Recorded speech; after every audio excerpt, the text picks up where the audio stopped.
Run, run, run as fast as you can. You can't catch me. I'm the gingerbread man! You're a monster! I'm not the monster here, you are. You and the rest of that fairy tale trash poisoning my perfect world. Now tell me, where are the others? Eat me!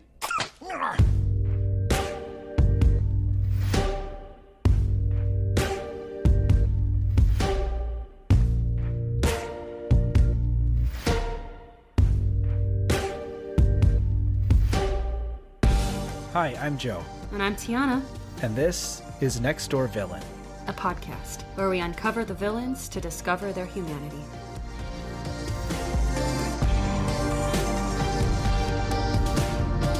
Somebody once told me that the world was gonna roll me. I ain't the sharpest tool in the shed. She was looking kind of dumb with a finger and her thumb in the shape of an L, like on her forehead. And well, the years start coming. And they don't stop coming? And they don't stop coming. It's crazy how that happens. And fed to the rules, and I hit the ground running. Didn't make sense not to live for fun. Your brain gets smart, but your head gets so much to do, so much to see. You'll never know if you don't go. You'll never shine if you don't glow. Hey. Tiana, you're an all-star. Oh, thank you. Get your game on. Go, play. Okay, thank you. Only shooting stars break the mold. Yep, they say that. Someone says that. Thank you for listening to me. Yeah. And for encouraging me. I appreciate it. Yes, happy to be on your team. I know it's hard out there. It's hard out there with my finger and my thumb. The shape of an L on my forehead. Yes. Mm-hmm. Welcome, everyone, to Next Door Villain Podcast. I'm Joe here with apparently loser Tiana. And we are here today to talk about Lord Farquaad from the film Shrek. Very famous film from my childhood. Yeah. And also from yours, Tiana, I assume, because we're the same age, basically. Yes. If my voice sounds a little bit weird today, it's only because I'm recovering from COVID. I'm sorry. Yeah. I just want to say for everyone out there, if I'm young and I am healthy and I'm fully vaccinated and boosted, and I assumed that if I got COVID, it would just be like a light cold and it would be totally fine, but it was still pretty rough. So just take appropriate precautions wherever you're at. I think wearing a mask for me is definitely worth it. I don't know exactly where I caught it, but in hindsight, I really wish I had not caught it because it's been really, really rough, and I'm only just now starting to get over it after about a week. Damn. I'm sorry. Anyways, so we're also actually kind of going to try out a little bit of a different format this episode than we usually do. Feel free to let us know if you like it or not. We're going to start with sort of a little biography about the villain that we're talking about, and then we're going to kind of pull out a couple themes, talk about a personal question, and at the end, after we do our literary piece, obviously, we are going to rate the villain on a scale that we will figure out, hopefully, by the time we get to it. So stay tuned for that. About that. It could be fun. It could be dumb. We don't know. We'll see. Yeah, I'm really excited to learn more about Lord Farquaad, the Lord, my Lord and Savior. Yes. I don't know. Not a very good Christ figure, I don't. So, we're talking about Lord Farquaad. His full name, Lord Maximus Farquaad. Lord is not his first name. That's a title. It's Maximus Really? Farquaad. Yes. And this is a character we don't know a ton about his backstory, but Tiana, I want to see, do you know who his parents are? I bet there's some lords who birthed a lord. No, I don't. I don't actually know.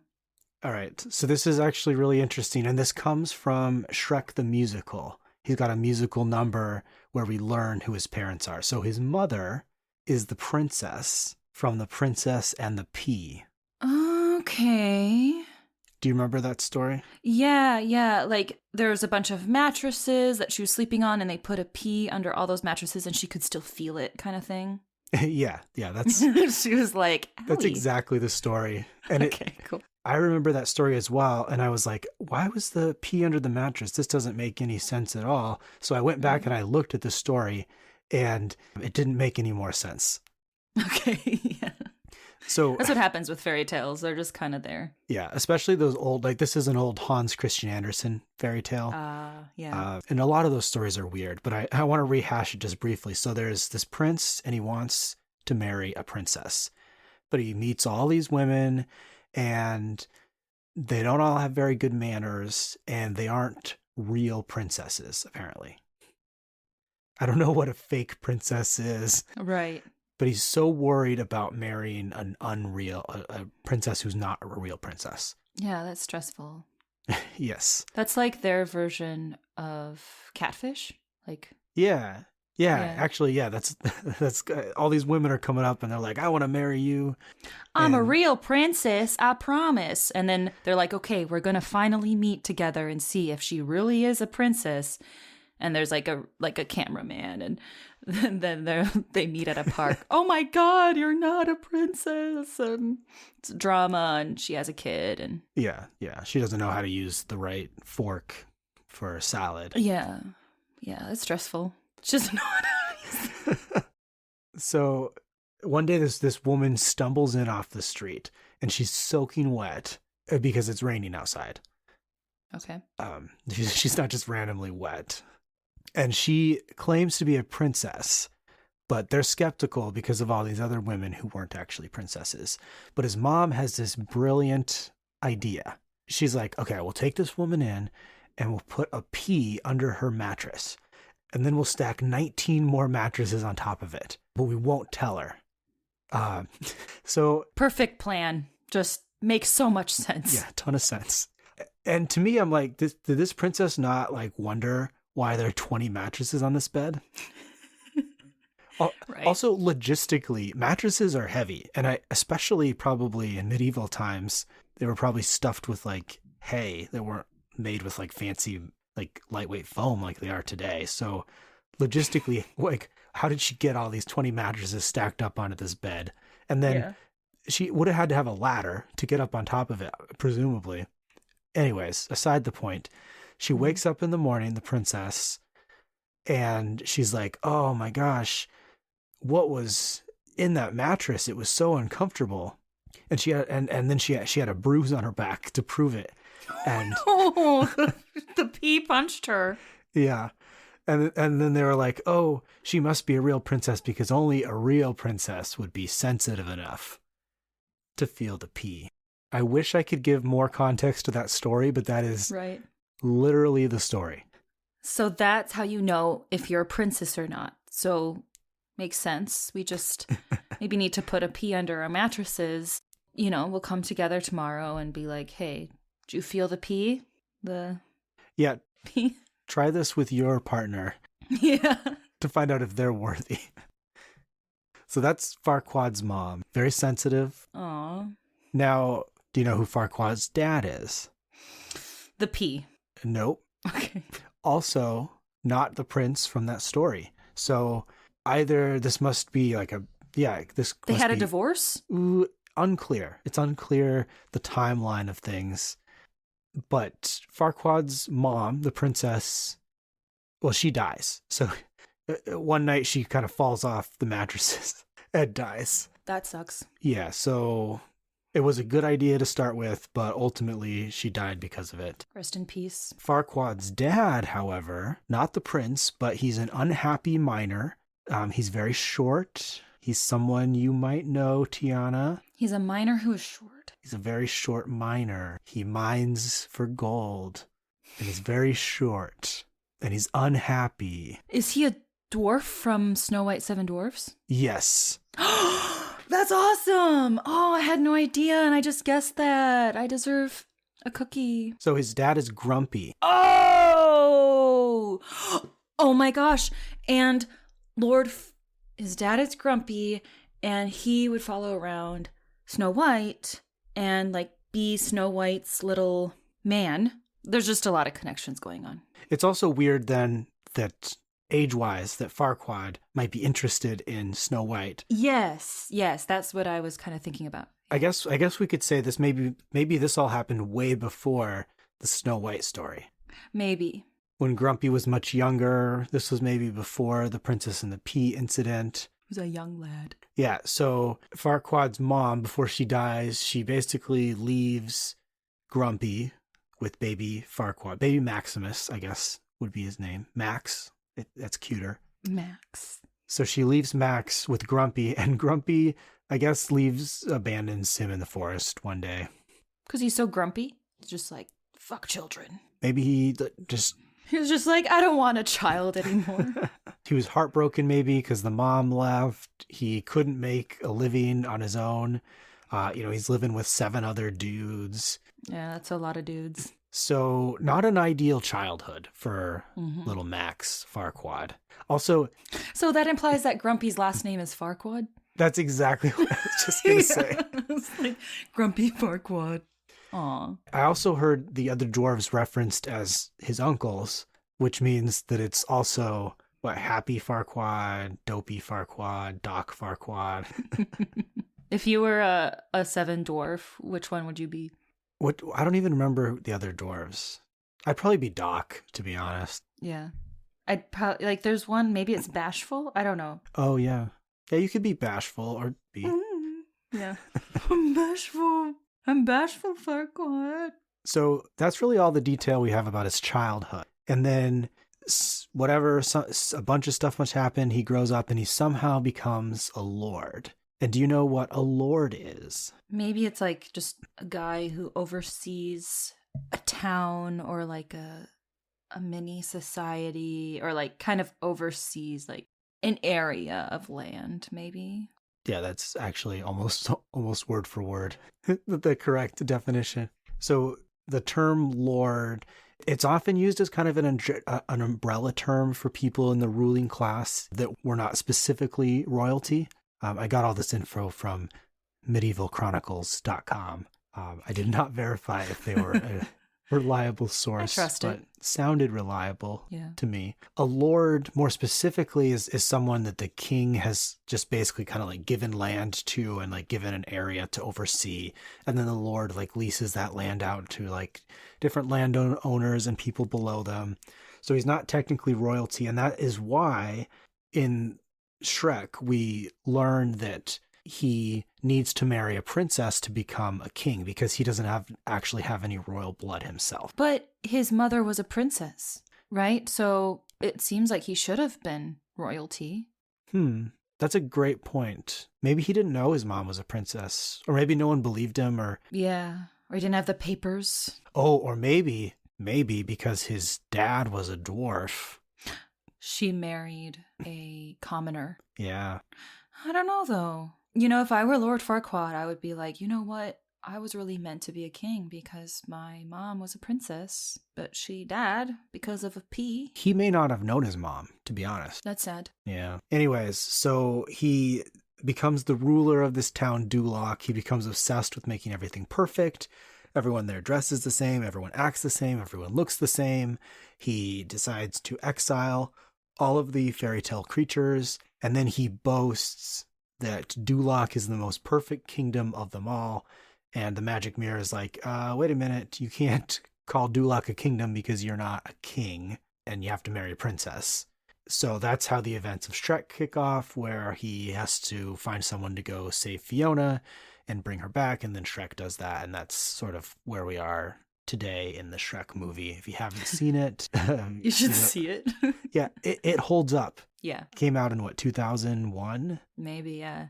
The other day I was watching it in a coffee shop because our power went out because of a storm. So we went to a coffee shop, and I think people just witnessed me like snickering at Shrek on my computer. Like, somebody once told me Lord Farquaad is a king.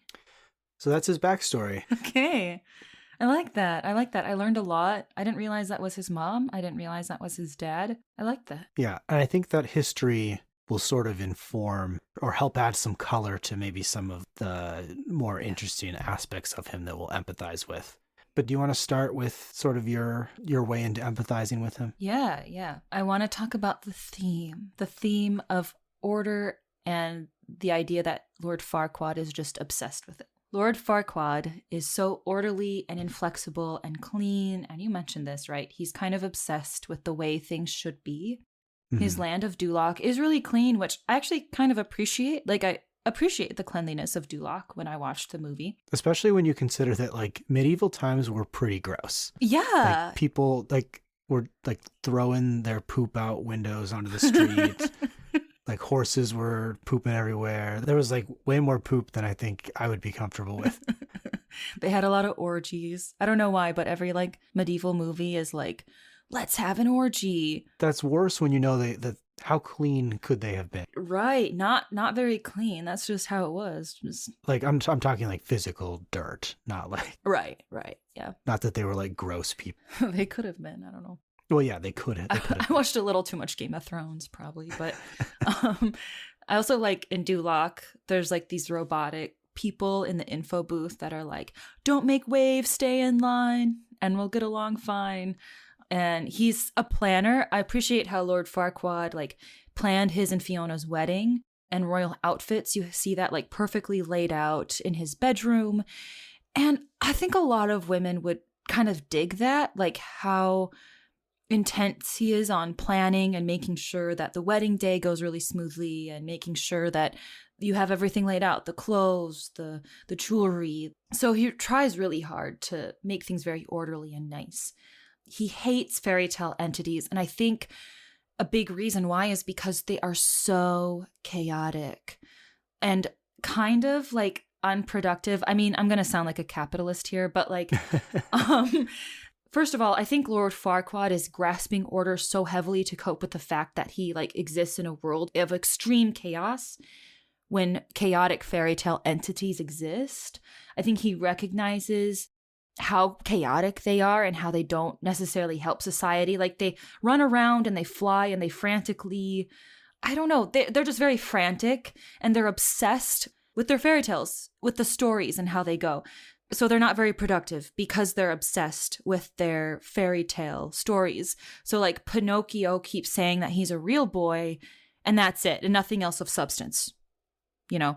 And then Snow White is just dead because that's how the story goes. And like, why is she dead? She could be doing much more than being dead. You do sound like very, very capitalist. I am, but like, I'm just trying to like see things from his perspective, right? I'm normally not this way, but Robin Hood is just like dancing around in the forest, harassing women. Like, what the fuck is he doing? So obnoxious, Robin Hood. Yeah, like they could be doing something else. Like that seems a little more fulfilling, a little more productive. I don't know, like... Yeah. If you want to put it in like a little bit of a better light, rather than productive, maybe it's sort of like a lack of equity, whereas like the regular people all sort of have the same range of like abilities and limitations. And then these fairy tale creatures, they can fly or they can do magic or they have all these like special things that allow them to do different things and to be different things. And they just don't fit inside the parameters, and so like they sort of exist outside of the ability to make rules and to create order. Like you said, they're sort of chaotic because they need their own special exceptions to be made for them because of the things they can do. And that just makes it so difficult to have any sort of sense of control or order or perfection as he's trying to go for. It's just easier not to have them there. Right. And he's trying to correct it through authoritarian means, which is not a good idea. Lord Farquaad recognizes how extreme they are, but then he also doesn't recognize how extreme he's being on the other side. Like he's kind of taking it in the other direction where he's obsessed with order.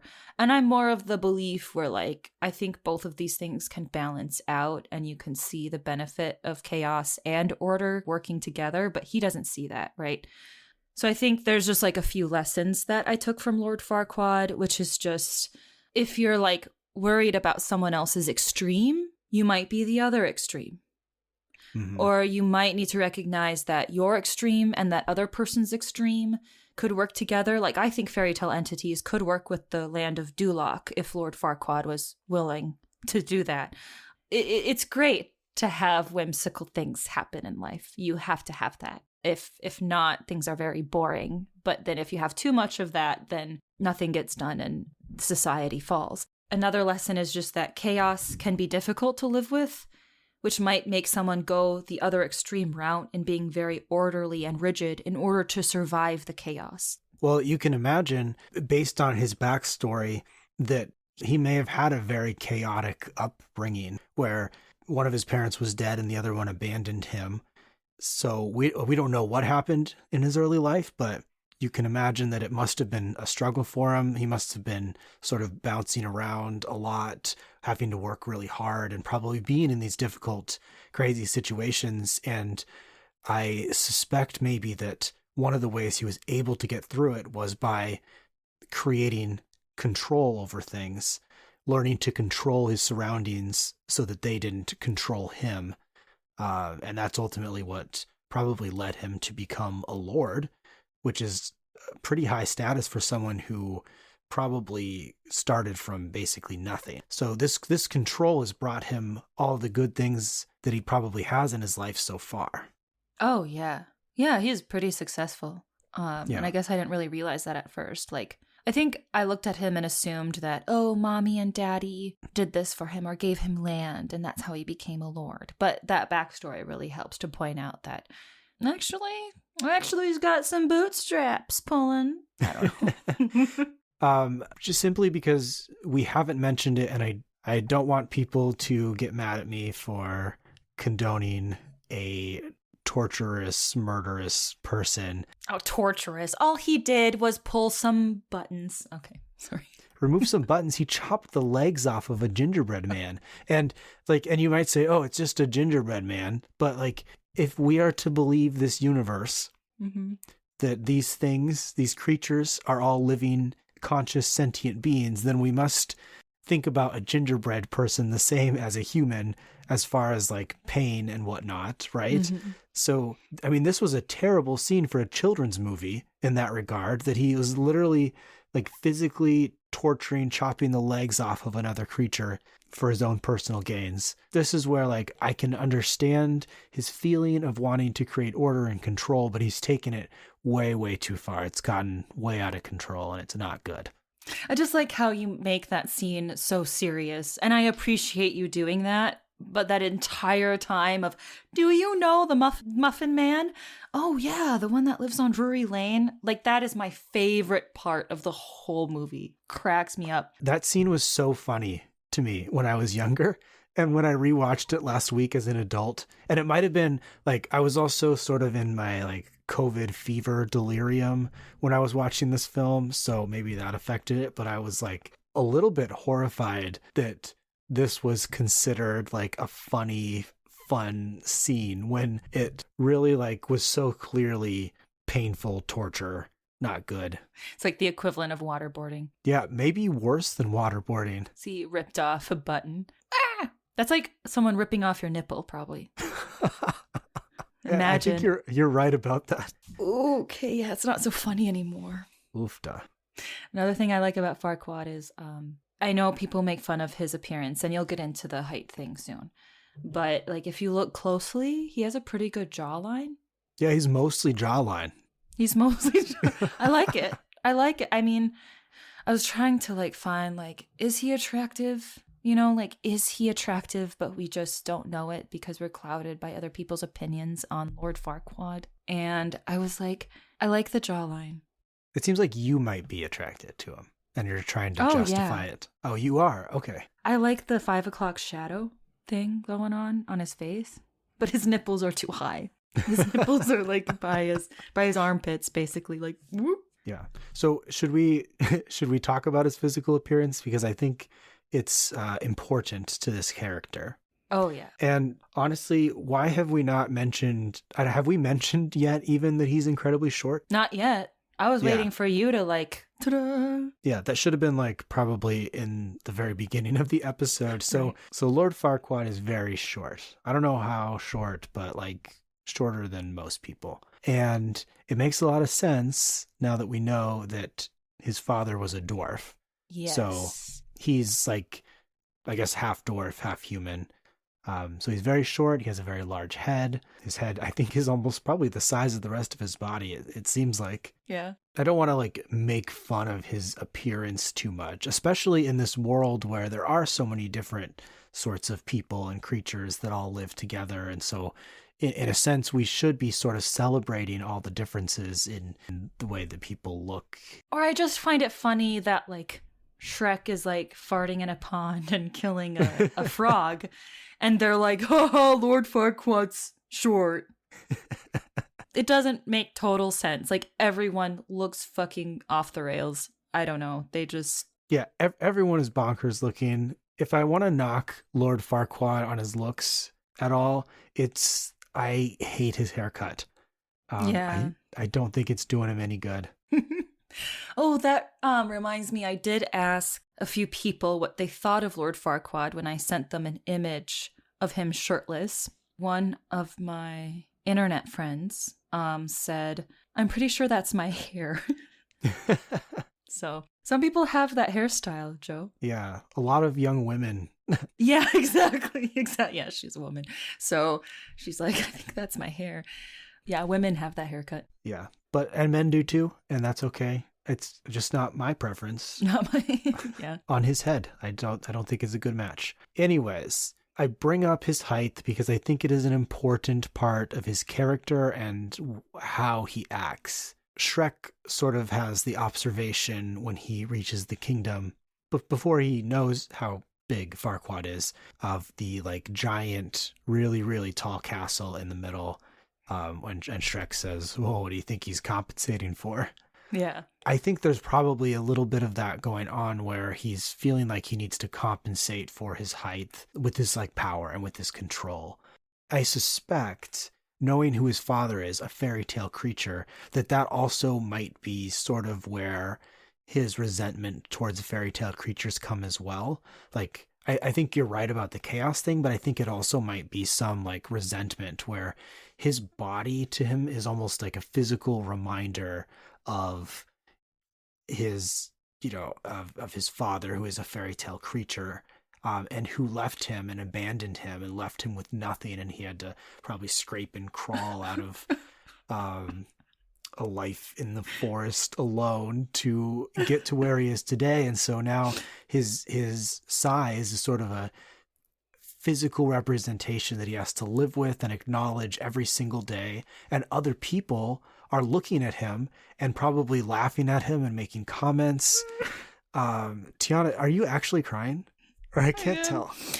I'm trying. Well, I thought you were legitimately like breaking down into tears just now. And I had to stop talking because I was worried. Oh, no. I was just kind of poking fun a little bit. Well, I appreciate how we get on this podcast and we take this like cartoon character and we're like ripping the hearts out of people listening. Like, he had a tough life, awful backstory, tragedy. And I just love how we can like take something that's so childlike and make it devastating. And it warms my heart, but also is kind of funny. So yeah, keep going about the oppression of Lord Farquaad. Yeah, no, I just think he probably harbors a lot of resentment for his physical appearance and the fact that it sort of represents his father who abandoned him. And that probably reflects in the way that he approaches his leadership and his hatred for other fairy tale creatures. You stabbed me. Oh, God, man. Ouch. Ouch. That's my whole point. Ouch. How are you feeling? Are you feeling okay? Yeah, I'm feeling fine. Okay. I just want to make sure because you were dealing with COVID. So if you need to take a breather, just let me know. And I will okay. say stuff instead. All right. Great. So let's make this conversation a little more personal now. Okay. So we've talked about his physical appearance and how that probably affected who he is. So you feeling okay now? Yeah. Okay. Just want to make sure you're okay. Okay, what's your question? Yeah, so we've been talking a lot about his physical appearance and how that has affected who he is and his actions. So I'm wondering, Tiana, if there's a physical attribute about yourself that you're insecure about, and how has that affected the way that you've acted in your life? I'm perfect. Never been insecure about anything in my life. Oh, wow. Just kidding. Gosh. So I am a sheet of paper. I'm a sheet of paper, meaning I put on a swimming suit and I will blind you with how pale and chalky white I am. And I went to Sephora the other day and I asked her to do like a foundation test on me. And she was like, this is really hard because it's hard to find a color that's completely white when you don't have like any under pigment. Like I don't have like a pink. I don't have any other pigment happening in my skin. If I'm going to like wear a swimming suit or something, people are like, wow, you're white. And I'm like, really?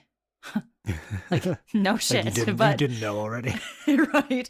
You're so white. Oh my gosh. And it used to be more of a bigger deal when I was in high school because I think it was more in at that time, like kind of in the 2010s, late 2000s to like go to tanning and pre-Kardashian. Yes. When I go out in the sun, I get red and then I get white again. Like I can't really tan very well.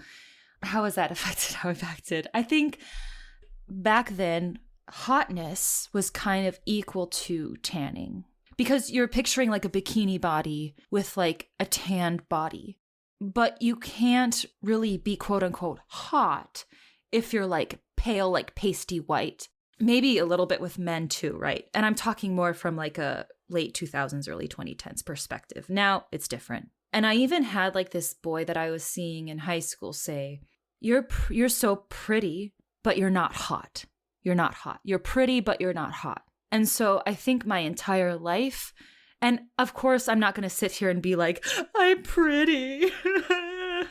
Like, I mean, it's not the worst thing to be pretty. Hey, have you ever heard of white hot? No. Well, just like, when something's really hot, it's like white hot. No, I didn't know that. Oh. Things turn white if they're hot? And now that I'm thinking about it, like I don't know actually what the logic is or like where it comes from, but that is a phrase. It is. It's not usually meant.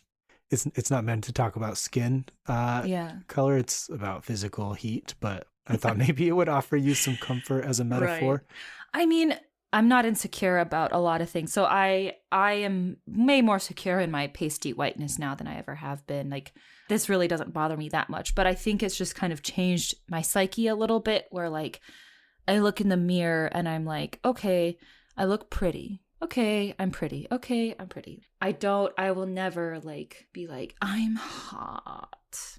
Because that's just not in the psyche. I don't know. Yeah. And again, like, I'm only pretty. Yeah. That's not a bad thing. I am still very privileged to be considered pretty by some people. And I've really worked through a lot of my insecurities. I'm really not nearly as insecure as I was, even like in college. I think I've grown a lot. And so this question was actually pretty hard for me because, yes, I've been insecure about things, but they don't seem that big anymore. I can talk about how like, oh, like I don't sometimes like how big my arms kind of look or like how flabby they might look sometimes.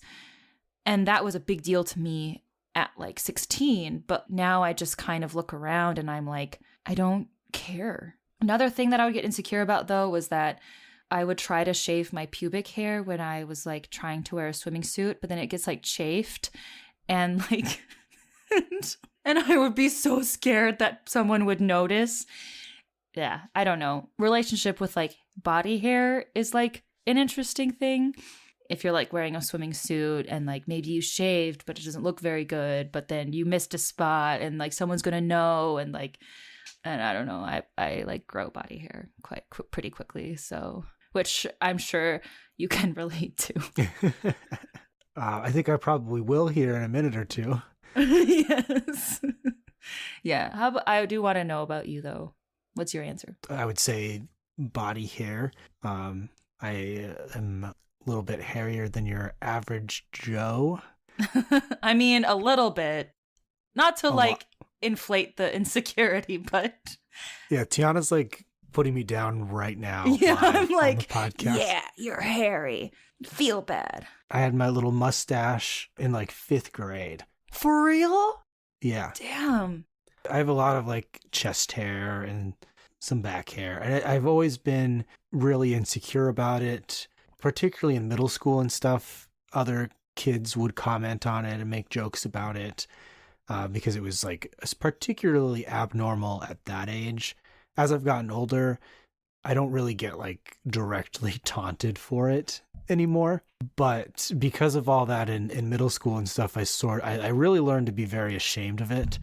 And for the longest time, I like really avoided going swimming or like anywhere where I had to have like a bare chest.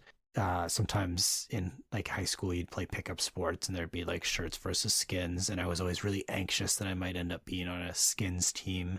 Ooh, so yeah, that'd be rough. It really affected my life a lot because I really did avoid all of those situations as much as possible. And like, I won't wear V-neck shirts. I'm very particular about my collar because I don't want my hair to show. And I'm getting a lot better about it now. Just in the past few years, I've sort of got comfortable, like going to the beach and going swimming and stuff. And really, none of my friends now have ever commented on it. It's never been a problem. Like, I've never been in a relationship where it's been an issue for one of my partners.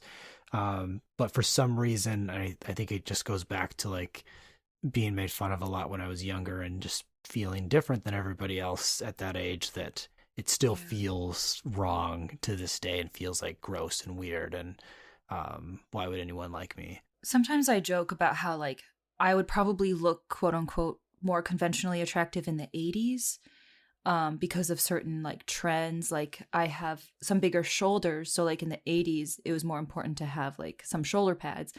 For you, like it's kind of one of those things where it's like, if only I'd been around in the 70s, because I'm pretty sure like in the 70s, I'm pretty sure chest hair was in. I guess the thing is like it is in for a lot of people and it's out for a lot of, and like that's the reality of like anything. It's like whatever is sort of popular and on trend is just what like a certain subsect of people have decided.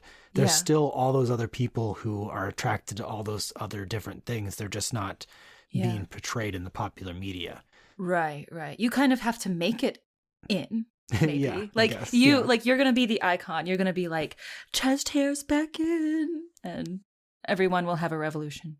I don't have that kind of confidence to this day about it. I mean, yeah. I guess the point is though, Maximus Farquaad really is relatable in that way. Yeah, he has a lot of chest hair. Yeah. Oh, yeah. He does have a lot of chest. So there's another way I relate to him. But just the idea that something physically about you can hold so much emotional weight in your life is something that's very relatable. Yeah. Luckily, like I didn't try to like commit genocide against an entire group of people.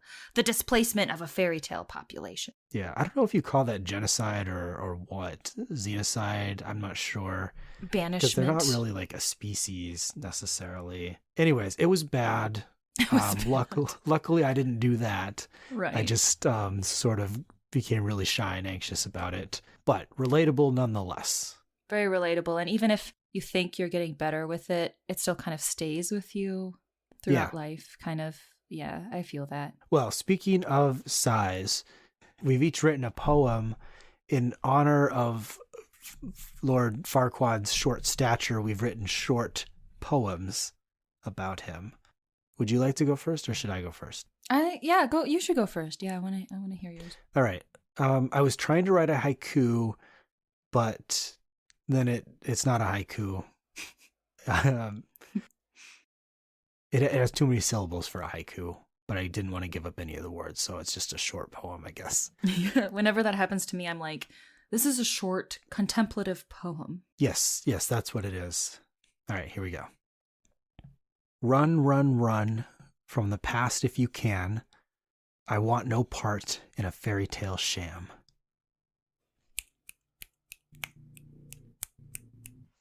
All right, your turn. Sham. All right. It does not matter if the body ceases in length after the boyhood of age 12. Instead, the chest hair grows. My hope. It's like my hope. Flowing, thick, and unafraid to peek out of the covers. The chest hair grows, the petunias that I pluck off and smell delicately. The end. Very nice. So there's your chest hair poem. There you go. I hope guess. it changes your life. Yeah. All right. So last thing that we're trying out, new thing, is we're going to rate our villain using a scale that I'm about to invent right now. Okay. Tiana, how many big heads do you give Lord Farquaad? Is there a maximum? 5. 5 is the maximum number of big heads. I'll give him 3. Why? I think he has a lot of good things going for him. Like, he's got some land and some people to oversee, and he has his shit together, which I appreciate, but the displacement of fairy tale entities just kind of docks him. So you actually took away heads for his villainy. That you're right, I know. but I still kept the majority because he's actually like, okay, I still think that he's actually a little more respectful than a lot of people would say, because first he kept his agreement with Shrek, which was pretty cool. He kept true. his word. That's fair. So he's very professional in that regards. When he met Fiona, he still proposed to her. He still like asked her, "Will you marry me?" when he saw her. And Fiona said yes, because she was mad at Shrek. They still got married based on an agreement that they both agreed on. To him, it was an agreement of both parties. So he's more respectful than I thought he was going to be. He has his shit together, but he's still mean. He still sucks. Yeah. How about you? I'm also going to give him 3 big heads out of 5. Okay. Because actually of what we don't know about him, which is how he went from an abandoned child in the woods to being the Lord of Duloc. Yeah. We don't know what happened to him, but I think we have to respect that he went through something pretty difficult to get from there to where he is now. So I think that's a plus for him. I think he's not the best villain overall. Mm-hmm. He doesn't, ultimately he doesn't really accomplish much.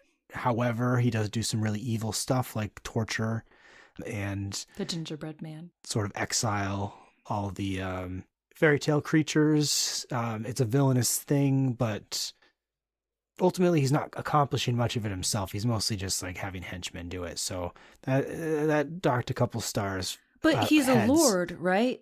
Like, he's a lord, and so when I was watching it, I was like, I don't know if lords should be fighting, right? Like, it's kind of like the manager kind of thing. Like, the manager should not be in the heat of battle.